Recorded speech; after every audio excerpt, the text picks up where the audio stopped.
Hello friends, MS coder में आपका स्वागत है। हम जावास्क्रिप्ट के बारे में पढ़ रहे हैं और जावास्क्रिप्ट के हमने बहुत सारे टॉपिक्स कवर कर लिए हैं। आज की इस वीडियो में हम जानेंगे ऑपरेटर के बारे में कि जावास्क्रिप्ट में ऑपरेटर क्या होते हैं और उनका यूज़ क्या होता है। देखिए, जो मोस्टली हम ऑपरेटर यूज़ करते हैं वो दो तरीके के होते हैं। एक होता है अरिथमेटिक ऑपरेटर और एक होता है लॉजिकल ऑपरेटर। तो इनको हम वन बाय वन प्रैक्टिकल करके देखेंगे, इनका एग्जाम बनाकर देखेंगे। तो पहले हम यहाँ पर एक फाइल बना लेते हैं और फाइल का नाम रख लेते हैं हम यहाँ पर ऑपरेटर डॉट जेएस और यहाँ पर हम एंटर की प्रेस करते हैं। तो पहले हम जानेंगे अरिथमेटिक ऑपरेटर के बारे में। अरिथमेटिक ऑपरेटर के बारे में हम जानेंगे कि ये क्या होता है और ये कैसे काम करता है। देखिए, अरिथमेटिक ऑपरेटर को हम तब यूज करते हैं जब हमें कोई भी मैथमेटिकल कैलकुलेशन करनी हो या मैथ से रिलेटेड कोई भी ऑपरेशन परफॉर्म करना होता है। अगर हम ऑपरेटर की डेफिनेशन देखें तो ऑपरेटर की डेफिनेशन ये होती है कि हमारे पास दो ऑपरेंड्स होते हैं और उनके ऊपर जो भी ऑपरेशन परफॉर्म करना होता है तब हम ऑपरेटर को यूज करते हैं। तो अरिथमेटिक ऑपरेटर में कौन कौन से ऑपरेटर आ सकते हैं, जैसे अगर आपको कोई दो नंबर ऐड करने हैं तब हम क्या यूज करते हैं, प्लस का साइन यूज करते हैं। अगर हमें माइनस करना होता है तब हम माइनस का यूज करते हैं। अगर हमें मल्टीप्लाई करना होता है तो हम मल्टीप्लिकेशन को यूज करते हैं। अगर हमें डिवाइड करना होता है तो हम डिवीजन का जो ऑपरेटर होता है हमारे पास, ये चार ऑपरेटर होते हैं अरिथमेटिक के अंदर, इनको हम यूज करते हैं। तो देखिए, चलिए हम इसको वन बाय वन करके देखते हैं। जैसे हमने एक वेरिएबल बनाया और वेरिएबल का नाम लेते हैं हम यहाँ पर पहले ए और इसके अंदर हम कोई भी वैल्यू ले लेते हैं, जैसे हमने 10 लिया।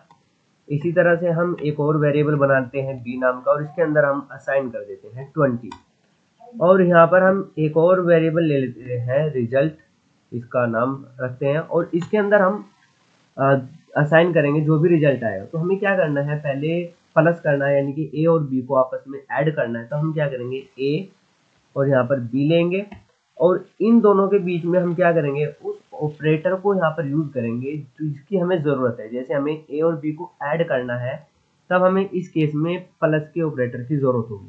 यहाँ पर देखिए, जो ये है प्लस का आइकन, प्लस का साइन, इसको हम ऑपरेटर बोल रहे हैं और इसके लेफ्ट और राइट में जो आपको ए और बी दिखाई दे रहा है इसको बोल रहे हैं हम ऑपरेंड्स। यहाँ पर ये क्या करेगा, ए की जो वैल्यू है और बी की वैल्यू है उन दोनों को ऐड करेगा और ऐड करने के बाद रिजल्ट के अंदर असाइन कर देगा। इसका हम नाम चेंज करके यहाँ पर सम रख लेते हैं और नेक्स्ट लाइन में हम क्या करेंगे, कंसोल डॉट लॉग करके हम यहाँ पर इसको प्रिंट करा देंगे सम और यहाँ पर ले लेते हैं हम सम। इसी तरह से हम नेक्स्ट लाइन में हम क्या करते हैं, इन दोनों को आपस में माइनस करते हैं, यानी कि जो ए और बी की वैल्यूज हैं उसको आपस में हम क्या करते हैं, माइनस करते हैं, सेपरेट करते हैं। तो यहाँ पर हम क्या करेंगे, ए हम लेंगे यहाँ पर बी माइनस ए। बी माइनस ए क्यों ले रहे हैं, क्योंकि जो बी की वैल्यू है वो बड़ी है जिसमें से हम छोटी वैल्यू को माइनस करेंगे। अगर हम ए माइनस बी करेंगे तो रिजल्ट आपको माइनस में देखने को मिलेगा और इन दोनों के बीच में ऑपरेशन परफॉर्म होने के बाद जो रिजल्ट आएगा उसको हमें स्टोर करके रखने के लिए एक वेरिएबल की जरूरत होगी। तो हम यहाँ पर एक वेरिएबल ले लेते हैं सेपरेट करके और इसको फिर हम नेक्स्ट लाइन में यहाँ पर प्रिंट भी करा देते हैं, कंसोल डॉट लॉग और यहाँ पर ले लेते हैं हम सेपरेशन और यहाँ पर हम जो वेरिएबल हमने बनाया है सेपरेट, इसको हम यहाँ पर यूज करते हैं। अगर हमें आपस में इन दोनों को मल्टीप्लाई करना होता है तो हम यहाँ पर लेंगे ए मल्टीप्लाई बी और इसको ऑपरेट, यानी कि इसके बाद जो रिजल्ट आएगा उसको हमें स्टोर करके रखना है। तो उसके लिए हम यहाँ पर एक वेरिएबल ले लेते हैं मल्टीप्लाई का और इसको हम यहाँ से आउटपुट में भी प्रिंट करा लेते हैं डॉट लॉग और यहाँ पर ले लेते हैं हम मल्टीप्लाई और यहाँ पर इस वेरिएबल को हम यूज कर लेते हैं। तो इस तरह से देखिए हमने क्या किया है, जो कुछ ऑपरेटर है अरिथमेटिक के अंदर उनको हमने यूज किया है। पहले हमने दो वेरिएबल बनाए, एक के अंदर 10 असाइन किया, एक के अंदर 20 असाइन किया और इन दोनों को आपस में ऐड करके हम आउटपुट पे इसको प्रिंट करा रहे हैं। फिर इसी तरह से हमने b माइनस ए किया और फिर आउटपुट में इसको प्रिंट करा रहे हैं। इसी तरह से हम a मल्टीप्लाई b किया। तो इस तरह से अलग अलग सिचुएशन में हमें अलग अलग ऑपरेटर की जरूरत होती है। तो चलिए इसको हम यहाँ पर रन कर लेते हैं अपने प्रोजेक्ट को। तो नोड और जो भी आपकी फाइल का नाम होगा उस फाइल का नाम हम यहाँ पर लेंगे और .js और एंटर की प्रेस करेंगे। तो यहाँ पर देखिए जैसे ही हमने एंटर की प्रेस किया तो यहाँ पर देखिए सब में आपको 30 मिल रहा है। क्यों मिल रहा है? क्योंकि जब हम 10 और 20 को आपस में ऐड करते हैं तो यहाँ पर आउटपुट में आपको क्या मिल रहा है? 30 मिल रहा है। और सेपरेशन में यानी कि जब हम सेपरेट कर रहे हैं, माइनस कर रहे हैं, तब हमें 10 मिल रहा है क्योंकि हम 20 माइनस ए कर रहे हैं, 10 कर रहे हैं। तो यहाँ पर आपको क्या मिल रहा है? 10 मिल रहा है। और मल्टीप्लीकेशन में आपको क्या मिल रहा है?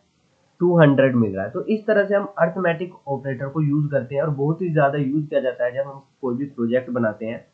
इसके बाद आता है लॉजिकल ऑपरेटर। देखिए लॉजिकल ऑपरेटर के नाम से ही पता चल रहा है कि जो लॉजिकल ऑपरेटर्स होते हैं उनका काम होता है कंडीशन को चेक करना, यानी कि लॉजिक को चेक करना, और उसके बिहाफ पे क्या करता है? वो आपको आउटपुट देता है। तो यहाँ पर हम क्या करते हैं?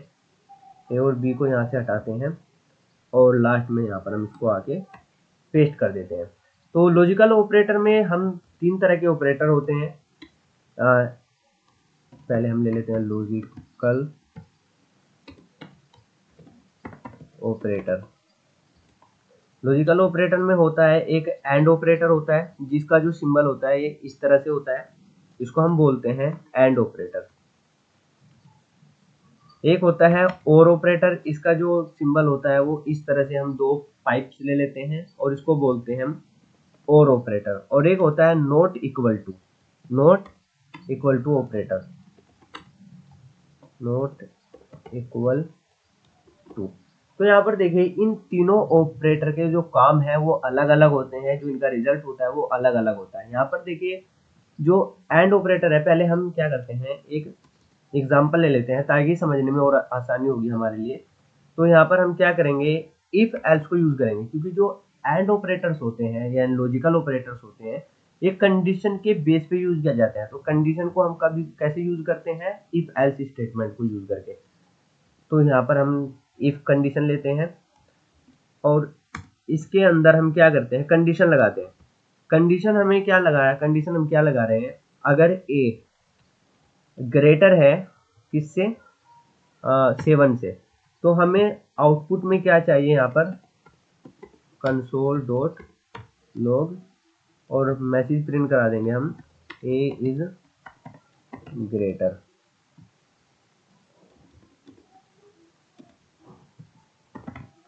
ग्रेटर। अब इसको हम एक बार रन करके देखते हैं। तो यहाँ पर देखिए हमने सिंपल एक कंडीशन लगाई है कि ए ग्रेटर 7। तो यहाँ पर एक कंडीशन ट्रू हो गई है। अब हमें यही कंडीशन क्या करके लगाना है? ये कंडीशन हमें लॉजिकल ऑपरेटर को यूज करके लगाना है। तो यहाँ पर देखिए लॉजिकल ऑपरेटर क्या करता है? ये 2 कंडीशन लेता है।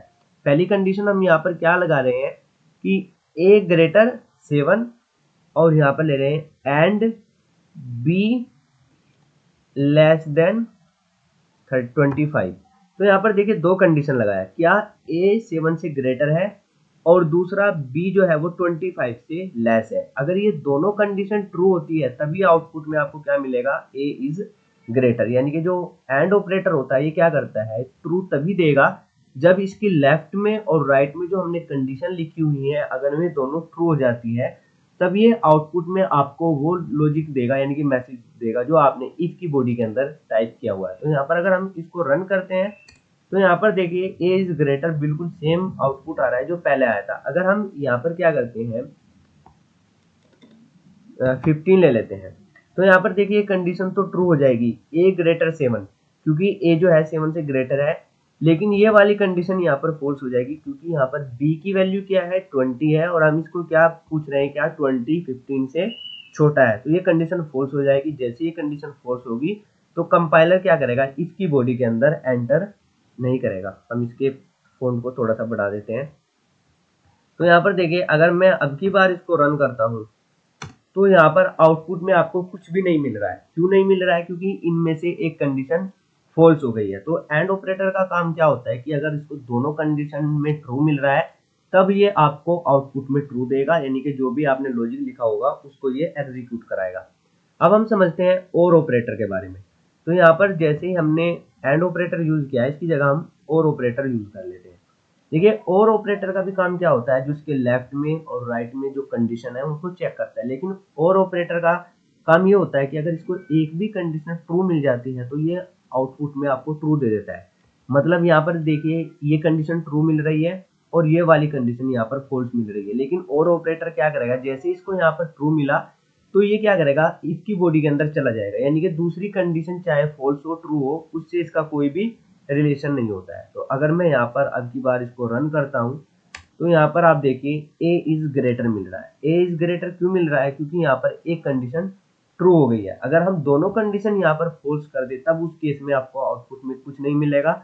ये तब आपके लिए यूजफुल होता है जब आपको ये चेक करना हो कि एक कंडीशन हमारी ट्रू हो या फॉल्स हो। मतलब एक कंडीशन हमारी ट्रू है तो उस केस में हमें और ऑपरेटर को यूज करना है। अगर दोनों कंडीशन हमें चेक करनी है, यानी कि दोनों कंडीशन हमारे लिए कंपलसरी है ट्रू होना, तब हम एंड ऑपरेटर को यूज करते हैं।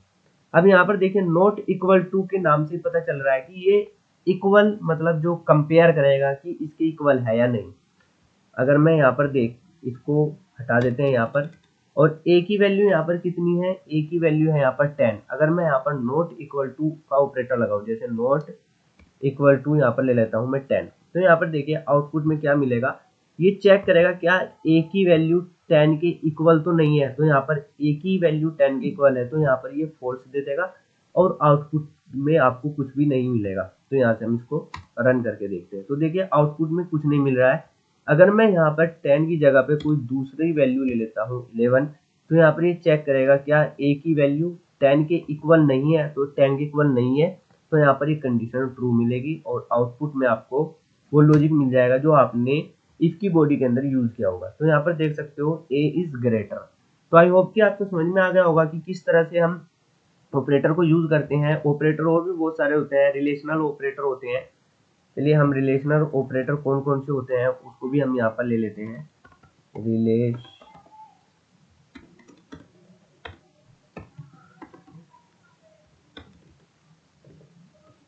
रिलेशनल ऑपरेटर, रिलेशनल ऑपरेटर में होता है इक्वल टू, एक होता है आपका लेस देन, फिर होता है ग्रेटर देन और लेस देन इक्वल टू, इसी तरह से होता है ग्रेटर देन और इक्वल टू। तो इस तरह से हम क्या करते हैं, रिलेशनल ऑपरेटर में हम रिलेशन चेक करते हैं क्या ये छोटा है, मतलब एक नंबर दूसरे नंबर से लेस है या ग्रेटर है या इक्वल है। इसी तरह से हम सेम रिलेशनल ऑपरेटर को भी यूज करते हैं। तो मोस्टली हम लॉजिकल और जो अरिथमेटिक ऑपरेटर होता है उसको यूज करते हैं। तो आज की इस वीडियो में सिर्फ इतना ही रखते हैं। अगर ये वीडियो आपको हेल्पफुल लगी हो तो इस वीडियो को लाइक करके इस चैनल को जरूर सब्सक्राइब कर लीजिएगा। Thanks for watching.